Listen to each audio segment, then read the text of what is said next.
Assalamualaikum warahmatullahi wabarakatuh. Perkenalkan, nama saya Feli Nurfrisni, NIM 1920210198. Di sini saya akan menerangkan jual beli saham dalam konteks syariah dan fatwa DSN MUI. Daftar isi ini berisi tentang pengertian saham, saham dalam konteks syariah, akad yang digunakan, serta kesimpulan. Saham adalah bukti kepemilikan nilai sebuah perusahaan atau bukti penyertaan modal. Pemilik saham juga memiliki hak untuk mendapatkan dividen sesuai dengan jumlah saham yang dimilikinya. Dalam artian ini, pengertian saham secara umum. Selanjutnya,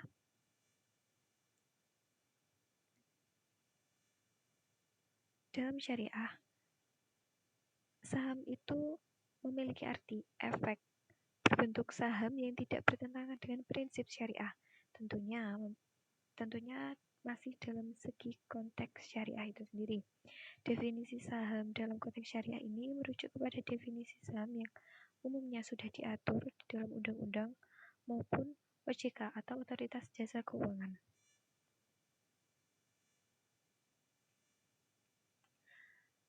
Saham syariah ini terdapat pada Fatwa DSN nomor 40 DSN MUI nomor 10 tahun 2003 yang berisi saham syariah adalah bukti kepemilikan atas perusahaan yang memenuhi kriteria sebagaimana tercantum dalam pasal 3 dan tidak termasuk saham yang memiliki hak-hak istimewa. Penerapan akad, yakni ada dua akad. Saya menjelaskan dari bentuk akad musyarakah maupun mudharabah. Yang pertama, ada akad mudharabah. Akad mudharabah sendiri memiliki arti jenis akad dalam bentuk kerjasama mengenai suatu usaha antara pihak modal dengan pengelola modal. Dalam penerapannya akad mudharabah dalam syariah, akad ini sudah terlihat pada investor memutuskan untuk membeli saham syariah yang dikeluarkan emiten, atau dalam hal ini bisa dalam bentuk kerjasama yang dilakukan oleh kedua belah pihak antara pemilik modal dan investor. Maksud saya pemilik modal dengan pengelola modal. Kemudian ada akad musyarakah. Akad musyarakah itu memiliki arti kerjasama antara dua pihak yang saling memberikan kontribusi berupa dana untuk membangun sebuah usaha dengan keuntungan dan resiko yang akan ditanggung bersama. Jadi nanti misal ada rugi atau tanggungan yang harus dipenuhi, maka keduanya telah mensetujui sebelumnya atau itu dengan persetujuan kedua belah pihak. Dalam penerapannya, saham syariah merupakan bukti kepemilikan yang porsi kepemilikannya bisa berbeda dengan kepemilikannya dan berbeda dengan investor lainnya, dan nisbah bagi hasil ditentukan berdasarkan modal yang diserahkan. Akad ini juga terdapat dalam Fatwa DSN, seperti yang tertera pada PPT. Nah, selain kedua akad tersebut, terdapat akad-akad yang lain dalam saham syariah. Selain kedua akad tersebut, terdapat akad wakalah. Karena pada kenyataannya investor tidak selalu mengelola perusahaan, sehingga emiten dapat mewakilkan investor untuk mengelola perusahaannya.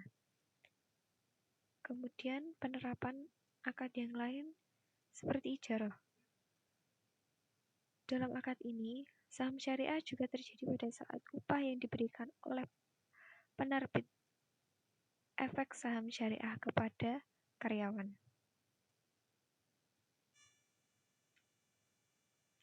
Kemudian ada akad syirkah. Dalam akad syirkah ini memiliki pengertian kepemilikan porsi modal para mitra atau pemodal berdasarkan modal disetor yang dibuktikan dengan saham. Nah, akad syirkah ini mekanismenya berupa pasar saham syariah. Perusahaan menerbitkan efek bunga saham syariah, kemudian efek tersebut dibeli oleh investor, yang jumlah investor tersebut biasanya lebih dari satu. Porsi kepemilikannya tergantung pada jumlah lembar saham yang dimiliki. Seperti yang kita tahu, banyak investor itu membeli dengan beberapa lembar saham. Nah, kesimpulannya, terdapat beberapa akad yang dapat diterapkan dalam saham syariah. Di sini saya hanya menyebutkan beberapa akad saja. Akadnya seperti yang Anda tahu, ada akad mudharabah, musyarakah, ijarah, wakalah, dan akad syirkah yang telah disebutkan pada uraian yang dijelaskan sebelumnya. Sebenarnya investor dan emiten juga dapat menggunakan akad yang lain.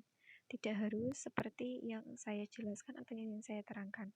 Itu tergantung dengan kesepakatan kedua belah pihak antara investor maupun emiten atau pengelola perusahaan. Apapun akad yang digunakan tentunya bertujuan untuk menghindari mudarat, atau mudarat sendiri itu bisa diartikan kerugian. Jika terjadi kerugian dalam melaksanakan akad, tentunya sudah ada kesepakatan terlebih dahulu atau kesepakatan di awal. Hal tersebut membuat para investor tertarik untuk berinvestasi di saham syariah karena aman dan nyaman dengan penerapan akad yang jelas dalam berinteraksi. Karena menggunakan kesepakatan kedua belah pihak, jika sudah deal atau sudah fix, maka keduanya bisa lebih aman atau nyaman dalam menerapkannya. Sekian dari saya. Apabila terdapat salah, kurang, dan lebihnya, saya mohon maaf. Sekian, wassalamualaikum warahmatullahi wabarakatuh.